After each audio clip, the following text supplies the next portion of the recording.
Dee, where do you buy your seed starting supplies? I use old lettuce and take out containers and my old pots. Occasionally I buy more, but I try to bleach and reuse what I've used before. How about you? I wish I could say I was that noble to reuse stuff, but I'm going to turn over a new leaf and try to do that more this year. I have 3 containers saved. Good job. Welcome to the Garden Angelist, where we talk about flowers, veggies, and all the best dirt. I'm Dee Nash from Guthrie, Oklahoma, where I garden on 7.5 acres out in the country. And I'm Carol Michael from Indianapolis, Indiana. I have a suburban garden measured in square feet, about a third of an acre, 15,000 of those square feet. We call ourselves Garden Angelists because we are evangelists for gardening. We love gardening and we want you to love it too. Yes, we do. And we aren't afraid to spill the beans and tell all of our gardening secrets, the good, the bad, and even the ugly. But that's enough of who, what, when, where. Let's move on to this week's episode. Hello, Dee. Hello, Carol. I was thinking about your intro when you're getting ready to give your updates, and we didn't take any notes on this, so you may kill me. But how many raised beds in that 15,000 square feet or whatever it is? How many raised beds do you have for your vegetable garden? I have 6 raised beds. Right. And each of them is approximately 3.5 to 4 feet wide by about 20 feet long. So 80 times. So it's about 500 square feet of vegetable growing space, give or take. And then you also have like pollinator gardens and yes, lots of other areas in your backyard. And I know this because I've been there. It's more garden than most people have in their suburban garden. Yes. But I still have lawn. Right. You have a little lawn in the back and you have some lawn in the front. Correct. I think it's important to talk about that just a bit because even though yours is a suburban garden, it's a pretty big garden for a suburban garden. You do a lot of work in it. I do. I have quite a bit of garden. So what's going on in that garden this week? So we got our first snow that's hanging around, but I hesitate to say too much about it because it's what we call a sugar coating, which is way less than an inch, but it's cold enough that on the north side and some of the west side, it's like the sun doesn't get to it. And so that doesn't melt it off. Okay. But so it's January and kind of like, oh, okay, that's what we're supposed to get in January. Yeah. So my garden, I can sum it up in keywords: microgreens, hyacinths, seed orders, lily of the valley, and oxalis. Want to know any more about any of those? I want to know about your hyacinths. So, Dee, I finally got the hyacinths out of the refrigerator. Yeah. And I looked at those 2 containers and I bought them just like at the hardware store. They had them on clearance. And I'm thinking, why did I think I needed 18 hyacinth bulbs? One time I did like 50 and I thought, oh my gosh, what am I going to do with all of these? It was a nightmare. So if you look behind my shoulder there, over there, you'll see there's a hyacinth on a vase in bloom, which I bought at good old Aldi earlier last week. Don't you love them for that? I do love them. And they always have them. And so the 18 hyacinths, I thought, what am I going to do with these? I briefly thought about planting them outside. I thought, no, I'm not doing that. So I got a great big shallow dish. Maybe it's like 4 inches deep. I put a layer of potting soil on there and I just stuck them all on there. And I thought, well, I'm going to keep that really, really moist because they grow on water anyway. I just don't want the bulbs to rot. Right. And we'll see what happens. And so roots are forming. They are starting to grow. And I may have a great, huge bunch of hyacinths in a few weeks. We'll see. It's a lot easier to grow them in potting soil and bring them in from your refrigerator than it is to grow them on vase. I've done both, a lot of it. And if people want to go to my blog and search it, they can just search for hyacinths and it'll come right up. One thing you have to do, which Aldi's is good at, and so is Trader Joe's, you don't want to get that basil plate wet. No, because if you get the basil plate wet, you want it, as it said in one of the books that I read, I actually translated it from Dutch, not me, with a lot of help, but you want it to be able to sniff the water. Right. Be within like one molecule of it, but not actually touching. Which is why it's kind of tricky. I don't have any hyacinths this year. I just didn't do it. Oh my gosh, Dee, something wrong with you. You need to go to Aldi and get you one on the vase. I do. I'm just going to go buy one. I've been looking and I haven't seen any yet, but I haven't been to Aldi's yet. So I need to go. So do you want to hear about my garden? Well, it's not a very happy story, so I'm kind of thinking, okay, it's really kind of sad. It's not that sad. There's two things going on. First thing, I'll end with happy. How about that? My microgreens are almost ready to eat, which is happy. Hooray! So I'll begin with happy, and then we're going to talk about the greenhouse. So this time of year in the greenhouse is when bug pressure, insect pressure gets really, really tough.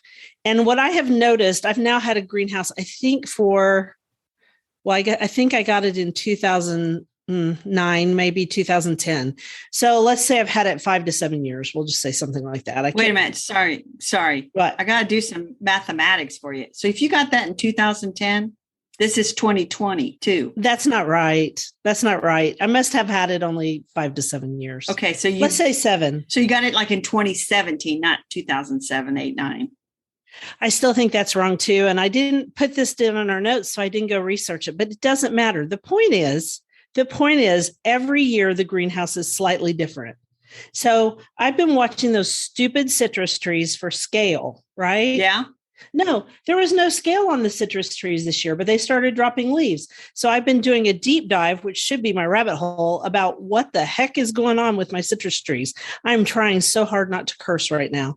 I finally figured out it's spider mites. So I've got spider mites on the citrus trees, which are really hard to catch. I've got, oddly enough, scale on the 2 rose bushes that are inside there, which are those tiny knockouts, petite knockouts, I think is what they're called. And what is the other thing? Oh, I've got mealy bugs too. So for the mealy bugs, I'm doing rubbing alcohol and Q-tips, also a good strong spray of water before the Q-tips. The scale, I took those roses outside and I just sprayed them hard because we had a warmish, it was 50. So I took them and sprayed them really hard and put them back in. They'll probably all get black spot now. And then I ordered wettable sulfur for the spider mites, which I'm going to make my own sulfur spray so I can just drench those suckers. And hopefully they'll put on new leaves again because they've bloomed and I've got little tiny lemons and small oranges. That's terrible. But the poor tree can't produce enough energy. You know, a quick way to know if you have spider mites or not? Tell me. You take a white sheet of paper and you put it under a branch and you just tap that branch or shake it. Mm-hmm. Shake it. And those spider mites are like little tiny red dots and they'll fall onto the paper and you'll see them and you'll think that's disgusting. Yeah. And then you'll do something about it. Yeah. Well, I didn't figure it out. I kept looking at them and thinking, I don't see any scale, which is what I usually fight.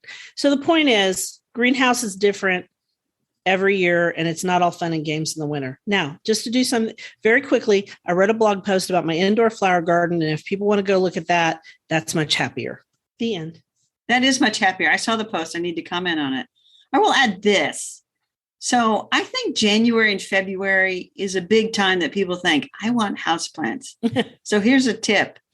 If you buy some houseplants, right, please keep them isolated from your other plants until you know you don't have scale or mealybugs or spider mites on them, because fungus gnats. I mean, you really need to have them in an isolation area. You do, because you know what? You may have them. And then you'll be getting out the wettable sulfur too. So you want to do the first quote? I do. I really want to thank you, Dee, because you put the pronunciation of the person's name on there for me. I looked at it and I thought, I have no idea how to pronounce her name.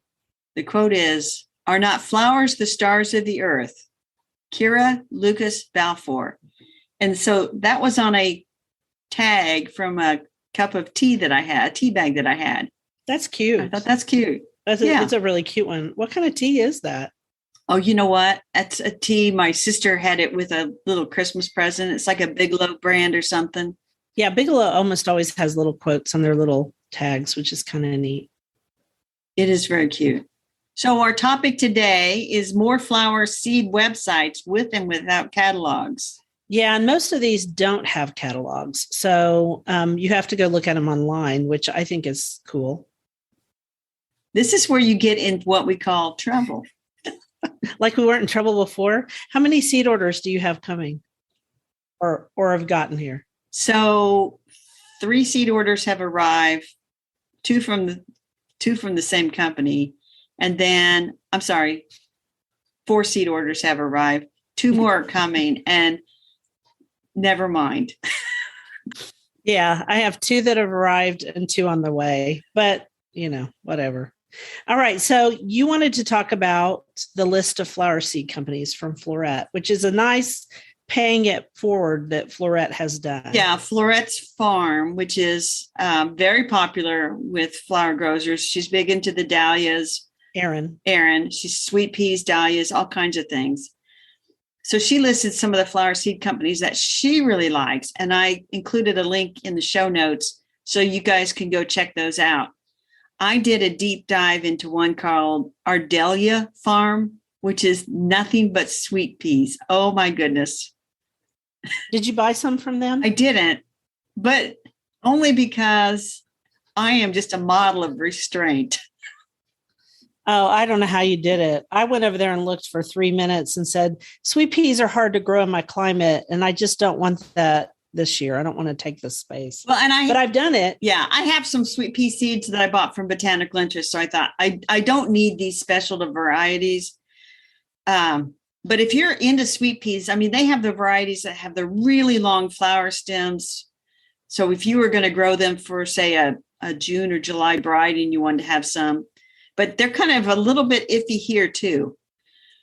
But yeah, they're not easy. You know who's really, really into sweet peas and who does tutorials on them? Our friend, Mattis. I was going to say our friend Matt Mattis.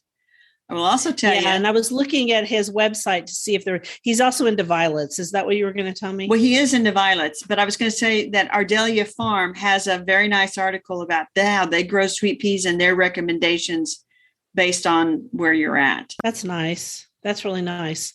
So those are, if you want to grow sweet peas, which some of my friends and clients do grow them, and I have grown them in the past. It's just sometimes it gets too hot here too fast and they take up a lot of room.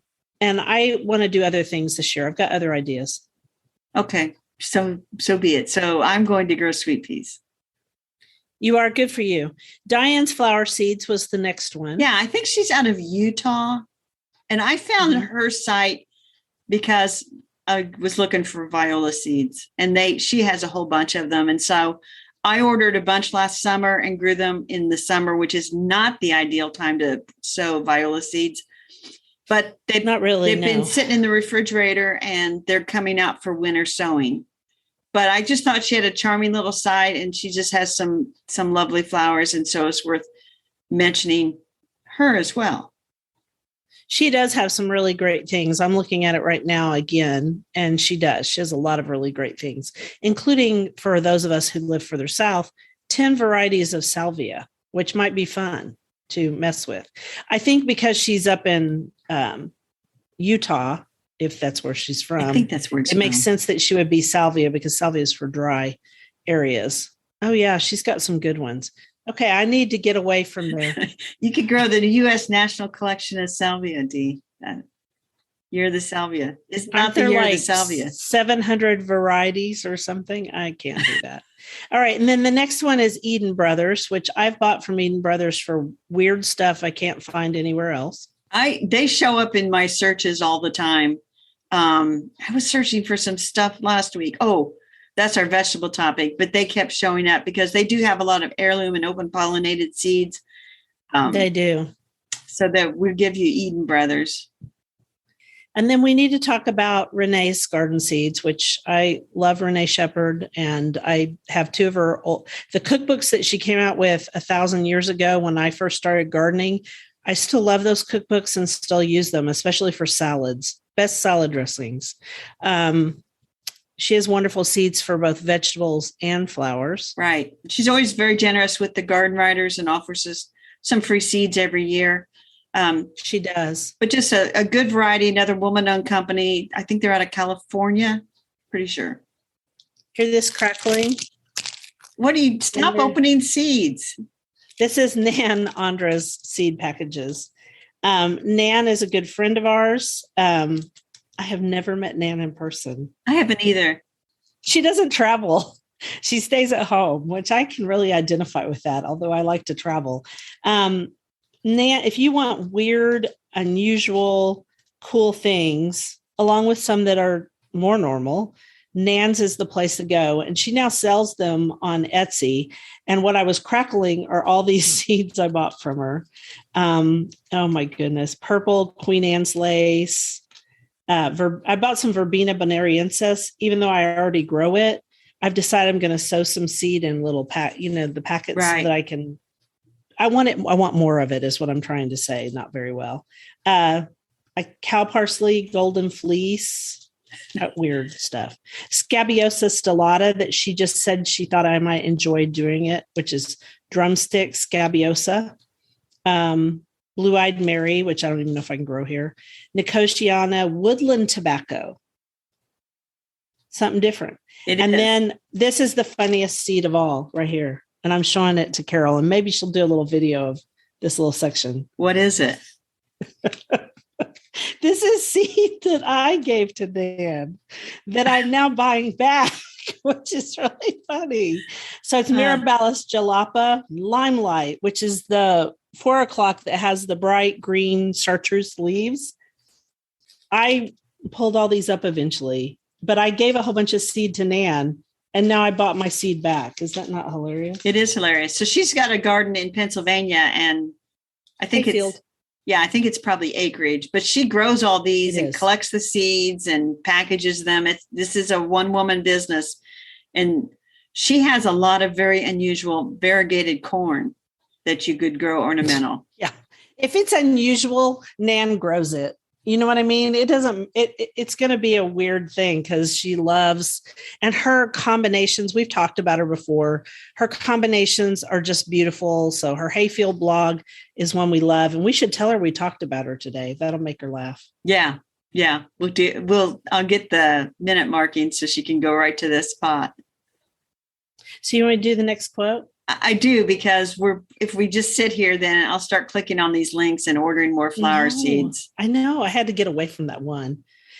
There are 2 seasonal diversions that can ease the bite of any winter. One is the January thaw, and the other is seed catalogs. That's by Hal Borland, our favorite. Oh my gosh. Yeah. One of our favorites.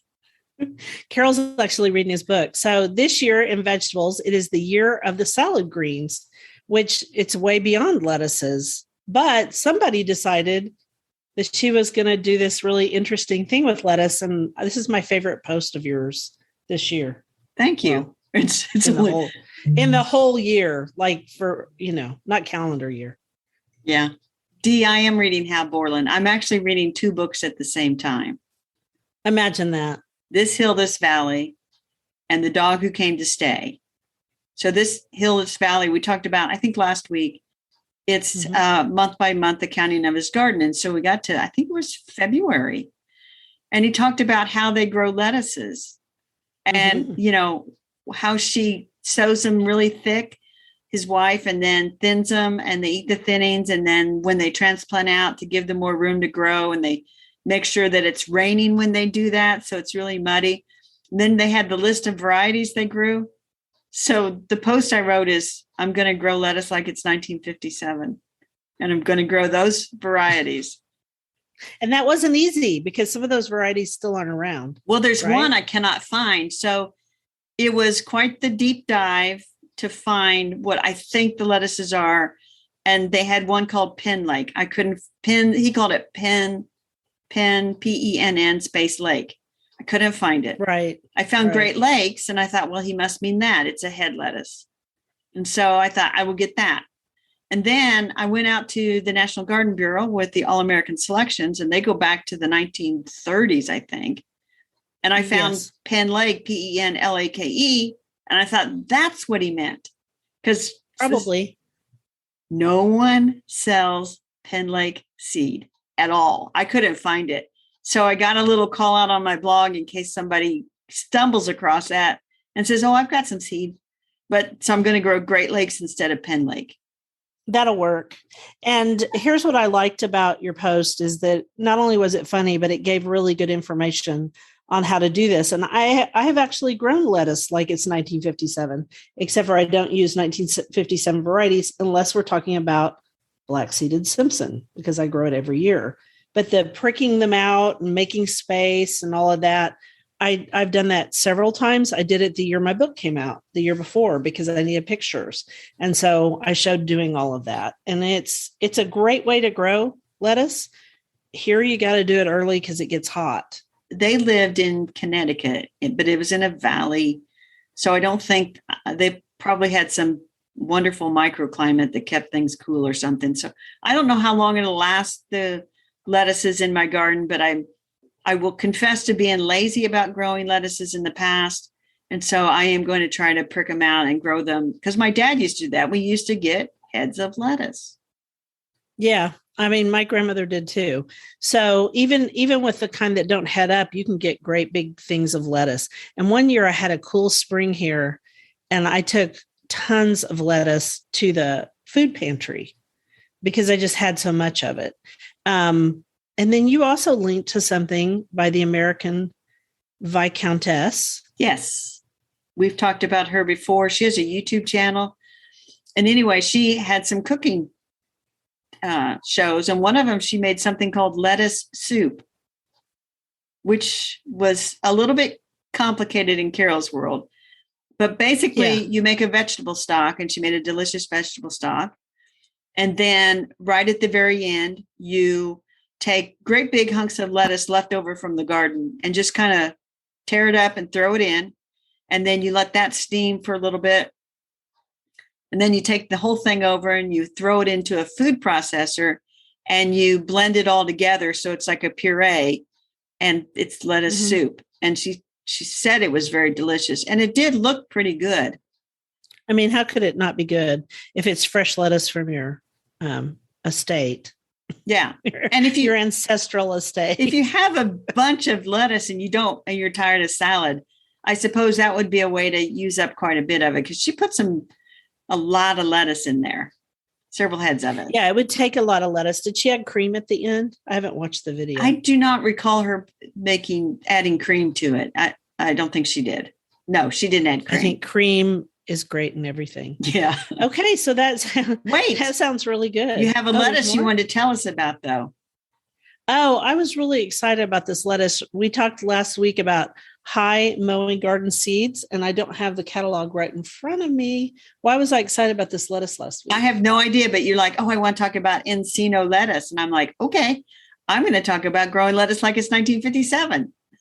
Yeah, you told me to wait so that I would know. Oh, I know why. Because it makes very huge, fine heads of buttery, lightly savoyed leaves. So it heads up like a head lettuce, but it's not that type of a lettuce. It's actually a leaf lettuce. Like a butter lettuce, I call it, butterhead. Yes, kind of a butterhead. It is really, really cute too. And it has high resistance to downy mildew and aphids and bushy stunt virus, whatever that is. I don't know what bushy stunt virus I hope I don't is, see it in my garden. I you know what, I'm tempted, but I don't want to wreck my 1957 lettuce plot with the lettuce from the future. There you go. Well, whatever. Okay. So one more thing I wanted to say about lettuces and growing them all summer. Remember way back when the Victory Garden was on? I do. Okay. I was a new gardener. I was a new young gardener and I used to watch him and he grew lettuces all summer. And I was like, I don't understand what I'm doing wrong. And he would say, this one is slow to bolt or this one has great heat resistance. Well, he didn't live in Oklahoma. No, that was New England. That's why he was able to grow those lettuces all summer. So I'm only telling people because when you're new at this, you think, what is wrong with me? But then later on, you find out it's just your mean, obnoxious climate. And since you brought up Victory Garden, we should take a moment of pause because the Victory Garden used to feature Peter Seabrook from Great Britain, and he just passed away this last weekend at 86. He did. But I would watch, and then they would say, and reporting from England, Peter Seabrook. That's right, because he was also on Gardener's World way back in the beginning. Back in the day. So I always enjoyed those segments. You also met I thought you were going to say that you met Victory Garden. I met Jim Wilson of the Victory Garden. And so later, they would go down to Callaway Gardens down in Georgia, and Jim Wilson would talk about stuff. I met him at my first Garden Com meeting back in Raleigh in 2009, I think. Something like that. And I remember you were so excited. I was starstruck to be tied. I was starstruck. Yeah, no kidding. I'm like, oh, that's Jim Wilson. I got a picture taken with him. One of the nicest people on the planet. One of the nicest. And we got on the buses to go on a tour, and there's Jim Wilson sitting on the bus. And I thought, why doesn't he drive in a separate limo behind the bus? Royalty on the bus, Jim Wilson. I loved it. Okay, so who does the next quote? Me or you? I do. Somewhere between right and wrong, there is a garden. I will meet you there. Rumi. You came up with that quote. Yeah, I love this quote because right now we need to meet between right and wrong and in a garden. And quit talking to each other on social media. That's right. Although all my people on social media are super nice. Everybody who talks to me on there is really nice. That's great. So you have the book. I don't have the book. Tell me about the book. Oh, the book. The book is awesome. It's Attracting Beneficial Bugs to Your Garden, the second edition, A Natural Approach to Pest Control by Jessica Walliser. And we may have talked about the first one. This is just a more expanded edition. I'm going to talk about one little specific part of it. And I loved her interview with Dr. Doug Tallamy, and he was discussing how you can add native plants to your garden and why that might be important with beneficial bugs. And the reason he brought up one reason specifically, and that was braconid wasps, and they prey upon sphinx moth caterpillars. Now, sphinx moth caterpillars, there are tons of different ones out there. So every time you guys see a hornworm type of caterpillar does not mean you need to squish it. The good news is if you have native plants, you'll attract other sphinx moth hornworms to various things in your property.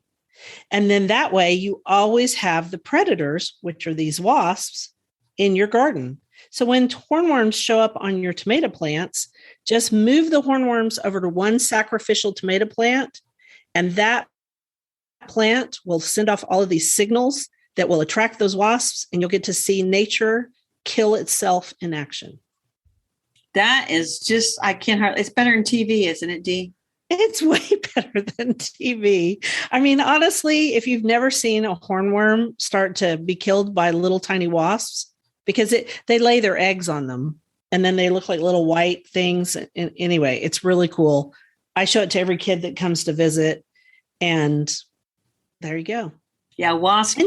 We could talk about wasp because actually, I think it's in the Hal Borland book, This Hill, This Valley. He goes off on a little tangent about wasp, and you come to realize that wasps are the predators of the insect world, and they kill all kinds of insects. They sting and paralyze a bunch of insects and stick them up in their nests, and in those, the mud dabblers, they stick them up in there, and then the larvae eat off those. I mean, they are just they're bad. Yeah, they're really beneficial for your garden. They are beneficial, but they are bad to the other insects. They're bad to the bone or bad to the skeletal deal. Anyway, so the point of this book is to attract good bugs to your garden, beneficials. Jessica knows all about insects, and she does some great interviews in here. And I think it's a good book to have. It's also, even though she's talking about very complicated ideas, she breaks them down for you, which is what I need. So yeah, I do too. I like Jessica a lot. She and I made her, I stressed her out one time because I was trying to save, I like butterflies. And so I was trying to save these certain caterpillars, and I had a mama wasp who was out hunting them. Right. And so I sprayed her with water to make her go away. And I wrote about it on my Instagram. And Jessica was like, those two things have evolved together forever. She got on to me. And I said, it was water, Jessica. I didn't hurt anybody. Very good. I just moved the caterpillars. I figure, you know what? It's my garden. I get to interfere somewhat. That's true. You're like a beneficial pest in your own garden. I am. So you want to do the next quote? Well, let me repeat the title in case people are interested, because this is a big topic these days. Attracting Beneficial Bugs to Your Garden, second edition, A Natural Approach to Pest Control by Jessica Walliser. Well done, Jessica. If you buy it through our link, we get a small commission. And when I say small, I mean wee and tiny, pennies. But that's okay. Pennies. Here's our next quote. How brave a ladybug must be, each drop of rain as big as she. Can you imagine what you'd do if raindrops fell as big as you? That's by Eileen Fisher. And you found that one, and I love it because it's a cute little poem. I love it too. Because I love ladybugs. So you want to talk about our dirt, or you want me to do it? Well, you found our dirt. It's called the Lost Ladybug Project out of Cornell University. And I quote by saying, over the past 20 years, native ladybugs that were once very common have become extremely rare. During this time, ladybugs from other parts of the world have greatly increased both their numbers and range. This is happening very quickly, and we don't know why or how or what impact it will have on ladybug diversity or the role that ladybugs play in keeping plant-feeding insect populations low. So, citizen scientist alert, you can join their little project to help locate native ladybugs in your area. I wouldn't know a native from a Asian, so I'm going to have to look at the link. They probably have all kinds of pictures and things. They do.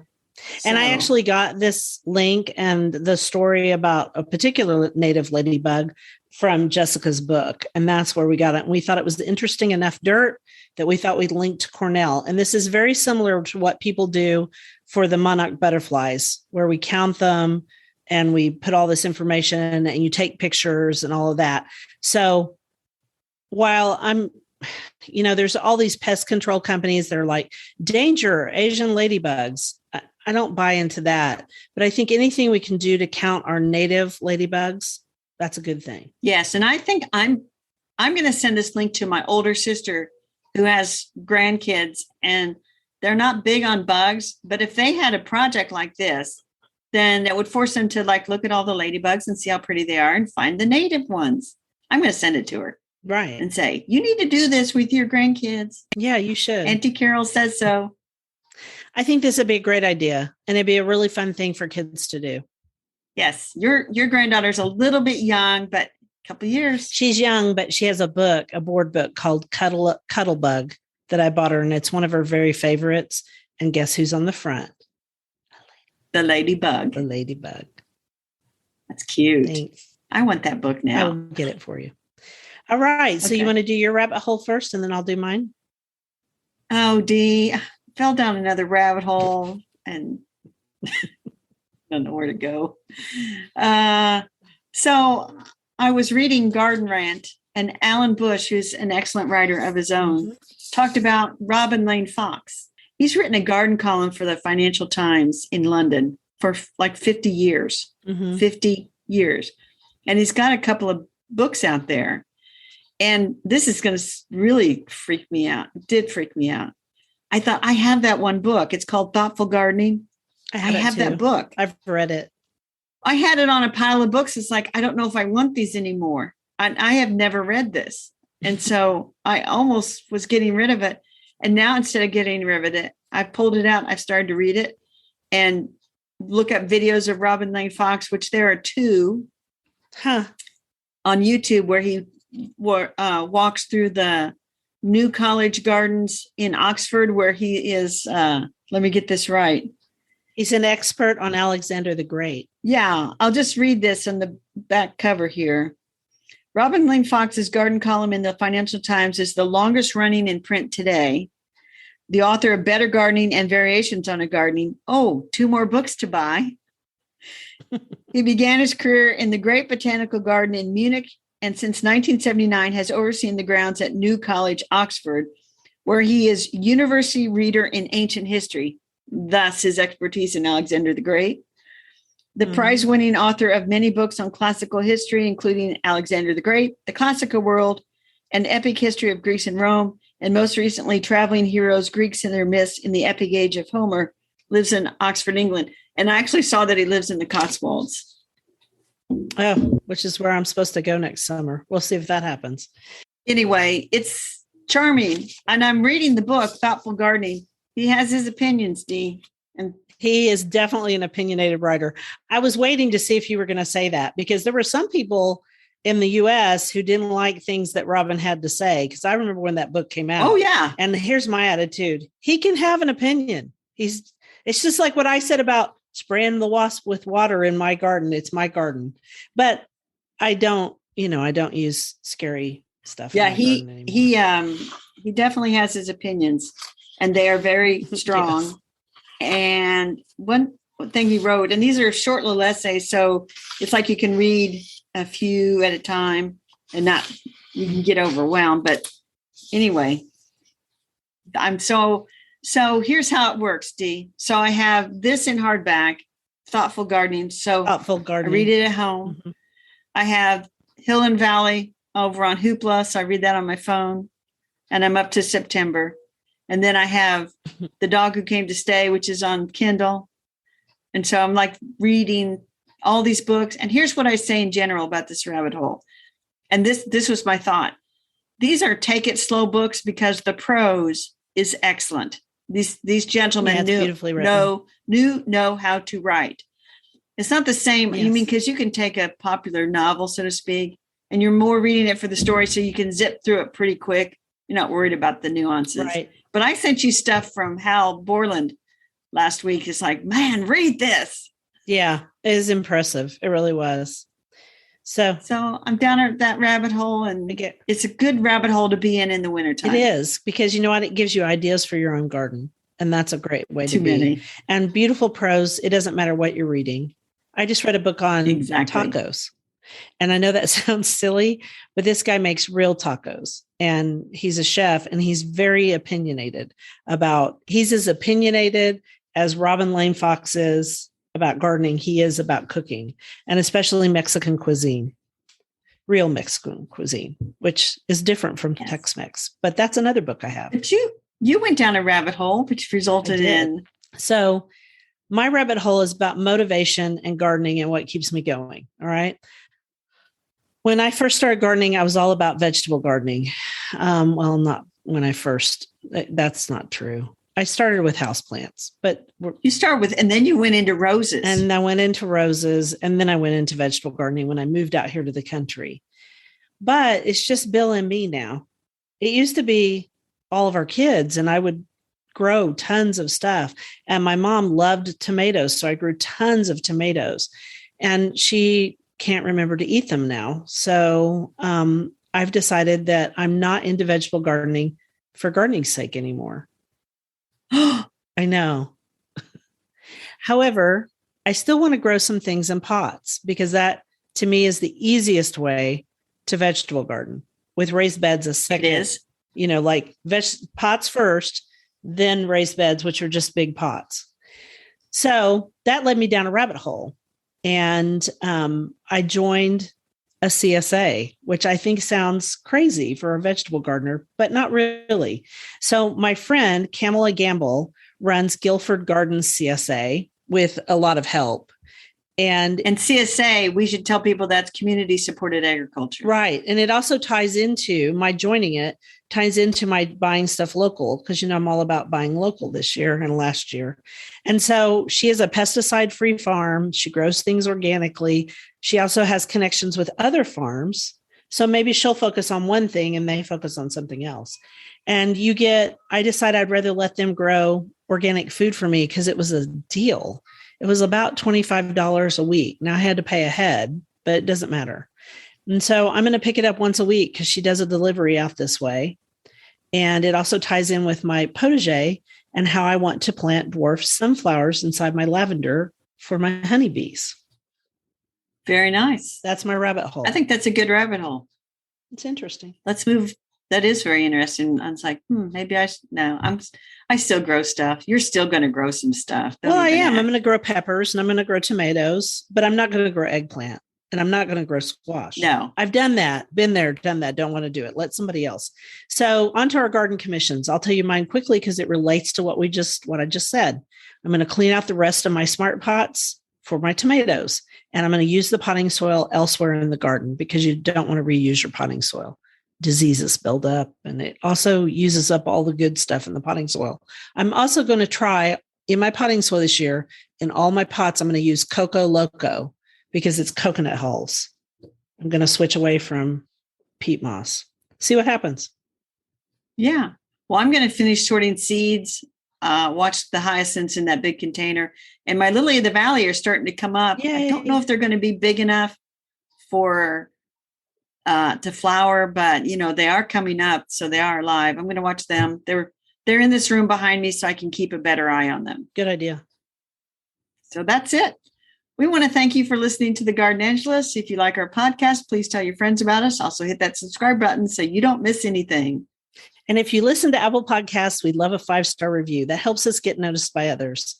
Could you also share our podcast with your gardening friends? Word of mouth is still the best way to get the word out there. Yes, and be sure and check out our show notes for links for more information about today's topics, plus links to our own websites. And if you want to help support us, use those affiliate links. If you buy something after clicking through on them, we earn a small commission and it costs you nothing. It was lovely to chat with all of you over the garden gate today. Bye until next week. Bye, everybody.